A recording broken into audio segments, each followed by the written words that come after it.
Les amis, les amis, les amis, les amis, les amis, ça me tue, ça me tue que vous continuez à croire qu'un jour tout ira parfaitement bien et tout sera rose. Ça me tue que vous continuez à avoir des faux espoirs. Ça me tue que vous continuez à courir après un bonheur qui n'existe pas parce que vous en avez complètement la mauvaise définition. Ça me tue qu'à chaque fois, et je suis sûre que vous avez aussi fait partie de ces personnes, qui à chaque fois que les choses vont bien et qu'il y a un truc qui vient gâcher ça, se disent purée, tout allait bien et il y a ce truc-là qui vient me pourrir la vie. Tout allait bien et il y a ce truc-là qui vient tout casser. Mounia Sacha avec vous. Si vous vous reconnaissez déjà dans cette introduction, cette vidéo est faite pour vous. Restez jusqu'à la fin parce que je vais vous proposer un exercice extraordinaire à faire pour que vous compreniez que dans la vie, il y a des hauts et des bas. Et dans la vie, il y aura toujours des hauts et des bas. Et ça sera toujours ainsi. Et tant que vous voulez éviter les bas, vous n'allez pas savoir profiter des hauts et vous allez rester dans l'attente, la frustration, la déception. Si vous continuez à croire que le bonheur, c'est que tout aille bien tout le temps, c'est qu'il y ait que des hauts, c'est qu'il y ait que des conforts, c'est qu'il y ait que des choses agréables, vous reculez vous-même face à votre bonheur. Vous sabotez vous-même votre bonheur. Vous débranchez vous-même la prise de votre réussite parce que vous avez la mauvaise définition du bonheur, vous avez la mauvaise définition de la réussite et vous êtes dans les mauvaises attentes. Donc comprenez bien ce que je vais vous dire dans cette vidéo parce que c'est très très important. Tant qu'il y a la lumière, il y aura l'obscurité. Tant qu'il y a des hauts, il y aura des bas. Tant qu'il y aura le jour, il y aura la nuit. Tant qu'il y aura la chaleur, il y aura la froideur. Tant qu'il y a le tout, il y aura son contraire. La vie, elle est faite d'équilibre. La vie est faite de dualité. Tant qu'il y a quelque chose, il y a son contraire. À chaque fois que vous avez la lumière, vous aurez l'obscurité derrière. Mais ce qui est génial, et c'est ça qu'il faut retenir, c'est que le contraire est aussi vrai. À chaque fois que vous vivez une tempête, vous allez avoir le beau temps derrière, le soleil et l'arc-en-ciel derrière. Les hauts et les bas sont proportionnels les uns aux autres. Donc, il faut juste que quand vous vivez un bas, vous demandez comment je peux être à l'aise dans le malaise, comment je peux être confortable dans l'inconfort. C'est pas comment je peux éviter ça. Je ne veux plus vivre ça. On doit faire preuve d'humilité. Nous ne sommes que des petits êtres humains dans ce monde, dans cette nature, dans cet univers. Pourquoi nous, on doit se dire, ouais, non, mais moi, je veux que tout soit rose pour moi. Moi, je ne veux vivre que de bonheur. Les gens que vous voyez sur les réseaux sociaux ne vous montrent pas tout. Vous ne voyez que l'avant-scène des gens. Leur arrière-scène est exactement le même arrière-scène que celui que vous avez aujourd'hui. Donc, arrêtez de vous comparer à ce que vous voyez sur les réseaux parce que là, vous vous dites, waouh, mais pourquoi l'herbe, elle est plus verte chez les autres? Elle ne l'est pas. L'herbe, elle est plus verte chez vous quand vous décidez que vous allez trouver les conditions nécessaires qui vont faire que cette herbe soit verte. Elle n'est pas plus verte ailleurs.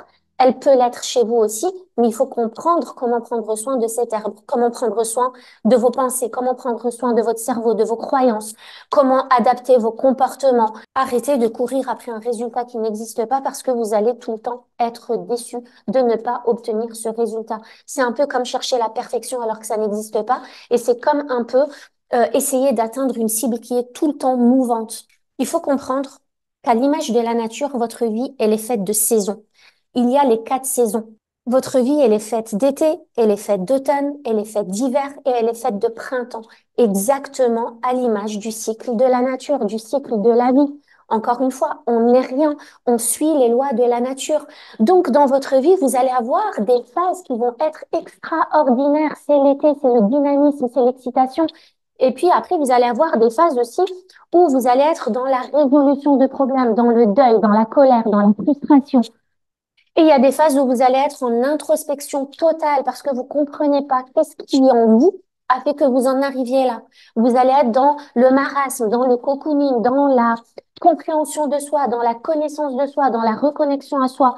Et la dernière phase, ça va être le printemps, c'est le renouveau. C'est le renouveau. Là, je vois le bout du tunnel. Là, j'ai réussi à faire le tri entre ce qui a marché, ce qui n'a pas marché, ce que j'ai fait et qui a fonctionné, ce que j'aurais dû faire, ce que je n'ai pas fait, les bonnes décisions que j'ai prises, les mauvais choix que j'ai faits, etc. Donc là, on a fait le tri et on voit le bout du tunnel et c'est le renouveau, on est prêt à se relancer. Il y a toujours ces 4 phases dans votre vie et dans tous les projets de votre vie. L'été, l'automne, l'hiver et le printemps, c'est-à-dire phase de lancement, une phase de résolution de problèmes, une phase de marasme et une phase de renouveau. Et évidemment, vous l'aurez compris, ces phases sont faites de haut et de bas. C'est un cycle. L'idée n'est pas de savoir comment éviter les bas, l'idée est de savoir comment danser dans les bas, comment danser dans les inconforts, comment être à l'aise dans le malaise. La plus grosse erreur que je vois et que j'ai commise moi-même, c'est cette addiction aux lunes de miel. Les lunes de miel, c'est quoi? C'est ces phases de notre vie où on est dans le dynamisme, on est dans l'excitation, parce qu'on est dans une nouvelle relation, parce qu'on vient de lancer un projet, parce qu'on vient de déménager, parce qu'on vient de changer de travail. On est dans cette excitation, cet amour, cette joie de vivre. On est dans le faire, faire, faire, go, go, go. On est dans la performance et ça nous crée un gros shoot de dopamine. C'est vraiment une phase dopaminergique. On tombe dans ce piège où l'on pense que la lune de miel doit rester permanente. On comprend pas que c'est juste une phase de notre vie et que c'est juste une phase de lancement où on se sent comme ça à cause de la dopamine qui est sécrétée dans notre cerveau. Ça, c'est l'une des plus grosses erreurs, c'est de penser qu'il faut toujours vivre de lune de miel et c'est ce qui fait que derrière, vous allez passer de relation en relation, de ville en ville, de pays en pays, de problème en problème, de travail en travail, parce que vous pensez que dès qu'un petit problème pointe le bout de son nez, vous allez devoir changer de direction pour vous retrouver dans cette phase de lune de miel de départ. Attention, c'est un gros piège. Le cycle de la vie, il est fait de cette phase de lune de miel, mais qui va être aussi suivi d'une phase plateau, d'une phase de routine, d'une phase où vous allez devoir réfléchir à comment apporter de la nouveauté dans votre vie ou dans ce projet-là spécifiquement pour repartir en lancement. Si vous n'apportez pas de la nouveauté, vous allez vous ennuyer dans cette phase de routine, vous allez commencer à être en colère, à être frustré, à rentrer dans la phase de résolution de problèmes. Si vous résolvez les problèmes dans cette phase-là, c'est cool, vous allez pouvoir vous relancer.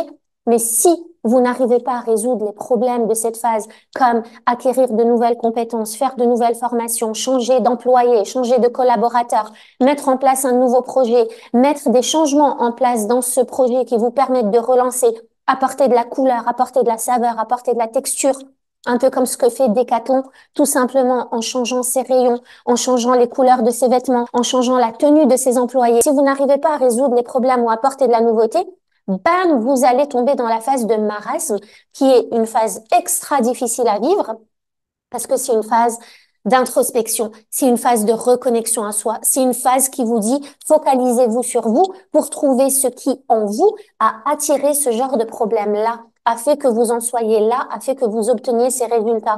Parce que quand on est dans la résolution de problèmes, on pense justement que le problème, c'est l'autre, que le problème vient de l'extérieur.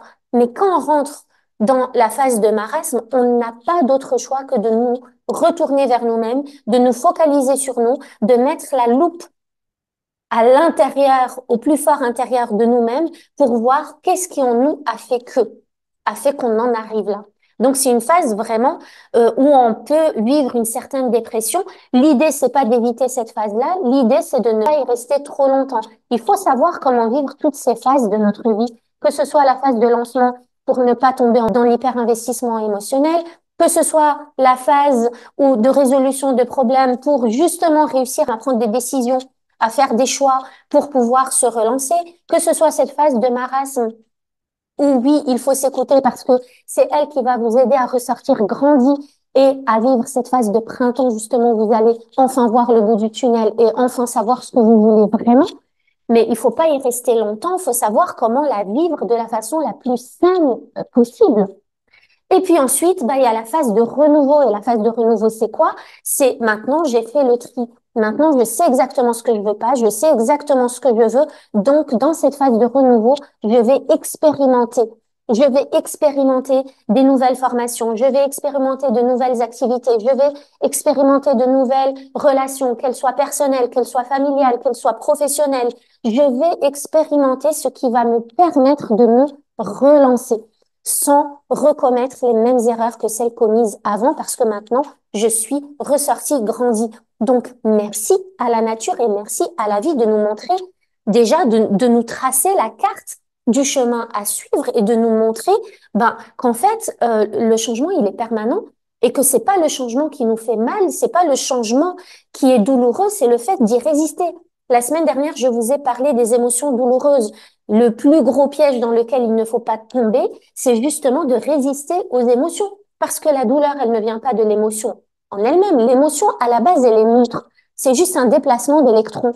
Mais y résister rend l'émotion douloureuse. Donc, il faut pas faire ces erreurs-là. Il faut pas commettre ces erreurs-là. Là, c'est pareil. C'est pas le changement qui est douloureux. C'est pas le changement qui fait peur. C'est le fait d'y résister qui devient inconfortable. Donc, retenez bien que la vie, elle est faite d'un cycle. Imaginez une pizza qui est coupée en quatre. Il y a une phase, tout au début, c'est la phase de lancement. C'est quand vous commencez quelque chose et que vous êtes dans la joie, l'excitation de commencer cette nouvelle activité, cette nouvelle relation, ce nouveau travail. Donc là, vous avez une dose dopaminergique de dingue qui vous motive, qui vous booste. Vous êtes dans la performance, vous êtes dans le go, go, go, dans le faire, faire, faire. Vous allez mettre en place plein de nouvelles choses, des actions qui sont en place, des comportements vraiment qui sont dynamiques dans cette phase-là. Et puis ensuite, vous allez forcément rentrer dans une phase plateau. C'est une phase de routine. Elle est normale. Regardez quand vous avez commencé un nouveau travail, une nouvelle relation, quand vous veniez de vous marier, quand vous veniez d'avoir un bébé, quand vous avez mis en place un projet professionnel, quand vous veniez de déménager. Peu importe quel a été votre projet, quels ont été vos projets de vie, mais au moment où je vous parle, vous avez un exemple qui vous est venu en tête. Prenez cet exemple et regardez à quel point, au début, c'était tout beau, tout rose, mais à un moment donné, il y a eu cette phase plateau qui vous a demandé de vous focaliser sur qu'est-ce que je peux faire pour relancer, pour raviver la flamme dans ce projet. Quelle est la nouveauté là que je peux apporter et qui va faire du bien pour se relancer. Vous allez passer par cette phase-là. Si cette phase-là n'est pas comprise et on n'a pas mis les bonnes actions en place pour justement nous relancer, ben, on va tomber dans la phase de résolution de problèmes. C'est la deuxième phase. C'est votre deuxième part de pizza. C'est la deuxième phase. Donc là, vous allez être en colère, vous allez être dans la frustration, vous allez pas comprendre, vous allez vous débattre dans tous les sens. Vous allez penser que tout le monde autour de vous est le problème, que votre environnement est le problème, c'est votre bureau le problème, c'est votre boss le problème, c'est votre mari, votre femme le problème, c'est les enfants le problème, etc. Donc là, dans cette phase de résolution des problèmes, vous pensez que le problème vient des autres. Mais là encore, si vous n'arrivez pas à gérer vos émotions dans cette phase-là, si vous n'arrivez pas à vous dire, OK, quelles sont les nouvelles choses aussi que je dois acquérir moi pour résoudre ces problèmes-là? Est-ce que j'ai besoin de nouvelles compétences, de nouvelles habiletés, de faire des formations, de lire des livres, de regarder des vidéos, de regarder des podcasts? Est-ce que j'ai besoin de comprendre un peu plus de choses en informatique, côté technique? Qu'est-ce que je dois faire là pour résoudre ce problème? Si c'est un problème relationnel, ça peut être, est-ce que j'ai besoin d'une thérapie? Thérapie de couple peut-être, etc. Donc, dans cette phase-là, on doit résoudre des problèmes. Si on se débat à essayer de résoudre les problèmes et qu'on n'y arrive pas, on va automatiquement tomber dans la phase de marasme où on va faire un retour à soi. On va être en petite déprime ou petite dépression. Ça sera du cocooning où on va se dire, OK, qu'est-ce qui fait que ces choses-là me soient arrivées? Qu'est-ce qui fait que ça n'ait pas marché? Et vous allez, dans cette phase, commencer d'abord par faire le tri. Qu'est-ce qui n'a pas fonctionné? Qu'est-ce que je ne veux vraiment pas? Au début de cette phase, en tout cas, vous allez réussir à identifier tout ce que vous ne voulez plus. Si vous avez vécu une mauvaise relation, OK, je ne veux plus qu'on se foute de moi. Je ne veux plus de personnes toxiques dans ma vie. Je ne veux plus qu'on me parle comme ça. Je ne veux plus être dans le salariat. Je ne veux plus travailler pour quelqu'un. Je ne veux plus, je ne veux plus, je ne veux plus, je ne veux plus. Je ne veux plus de telle ou telle personne dans mon entourage. Je ne veux plus de relations toxiques, etc., etc., etc. Et puis, à quel moment vous allez savoir que vous êtes en train de sortir de cette phase de marasme? C'est quand vous allez commencer à réussir à vous projeter, quand vous allez commencer à avoir de nouveaux objectifs, quand vous allez commencer à voir le verre à moitié plein. Là, vous saurez que vous êtes en train de sortir de cette phase de marasme. Et ce qui est génial, c'est que cette phase de marasme, qui est la plus douloureuse, mais c'est aussi la phase la plus cadeau de ce cycle naturel, là, de ce cycle de vie, parce qu'elle vous permet de croître personnellement, elle vous permet de poser de bonnes réflexions, elle vous permet de répondre à de bonnes questions, elle vous permet d'introspecter, elle vous permet de vous développer personnellement, d'évoluer, elle vous permet de changer votre système de pensée, votre système de croyance aussi. Donc, elle vous permet de ressortir avec la tête et les épaules qui vont vous permettre de vous relancer. Donc, Quand vous sortez de cette phase de marasme, vous rentrez dans la phase de renouveau, donc le printemps de nouveau. Ça s'éveille, ça se réveille. Grâce à ce que vous aurez appris dans les phases précédentes, vous allez pouvoir poser des bases et des fondations solides qui vont vous permettre maintenant de vous relancer dans quelque chose de beau qui vous corresponde, qui corresponde à vos principes, qui corresponde à vos valeurs et qui soit beaucoup plus proche de qui vous êtes et de ce que vous voulez vraiment. Mais c'est une phase, cette phase de renouveau, c'est une phase d'expérimentation. Vous allez commencer à tenter de nouvelles choses. Vous allez peut-être changer de poste. Vous allez peut-être travailler avec de nouvelles personnes. Vous allez peut-être déménager, changer de ville. Vous allez changer vos relations. Vous allez être prête à rencontrer du monde, à voir quelqu'un d'autre, à discuter avec des gens, à élargir votre cercle social. Vous allez devoir expérimenter. Maintenant, vous décidez de prendre soin de vous et de faire de vous votre priorité et de vous écouter un peu plus. Donc, vous allez vous reconnecter à vous dans cette phase de renouveau pour trouver de nouvelles activités. Je vais faire du yoga, je vais essayer la méditation, je vais travailler sur un nouveau projet, je vais réfléchir à mes idées, je vais faire quelque chose de créatif, je vais m'inscrire à des ateliers de cuisine, je vais apprendre une nouvelle langue, peu importe ce que c'est. Mais c'est une phase où vous allez expérimenter plein de choses pour continuer à faire le tri que vous avez commencé dans cette phase de marasme pour dire, OK, ça, j'aime pas. Et j'avais déjà fait une vidéo là-dessus où je vous disais que pour apprendre à vous connaître, il n'y a pas d'autre chemin que celui de l'expérimentation. Vous avez besoin d'expérimenter des choses pour savoir qui vous êtes, pour savoir ce que vous aimez ou ce que vous n'aimez pas. Donc c'est important d'expérimenter parce que c'est en expérimentant et peut-être en échouant aussi, évidemment, qu'on va apprendre beaucoup plus sur nous-mêmes, beaucoup plus sur ce qu'on veut pas, ce qu'on désire pas. Et ça va nous permettre de grandir et de repartir beaucoup plus fort. Donc, phase de lancement, phase de résolution de problèmes, phase de marasme et phase de renouveau. Et entre la phase de marasme et la phase de renouveau, vous aurez un balancier. J'expérimente, j'introspecte, je me pose des questions, j'essaye encore autre chose jusqu'à ce que je trouve au moins un combo plutôt gagnant qui me permettent de me lancer dans un nouveau projet, voire dans une nouvelle vie. Alors, je vous ai dit que quand vous êtes addict aux lunes de miel, vous allez avoir tendance à changer de boulot trop souvent, de relation trop souvent, etc. C'est pas forcément mauvais de changer de boulot, de changer de ville, de changer de pays, de changer de relation. Et tout ça, ça dépend pourquoi vous le faites. Si vous le faites avec l'intention de la dose dopaminergique, l'intention de me retrouver de nouveau dans une phase de lancement où j'ai des papillons et tout va bien et je suis happy et tout, c'est cool, la vie est belle.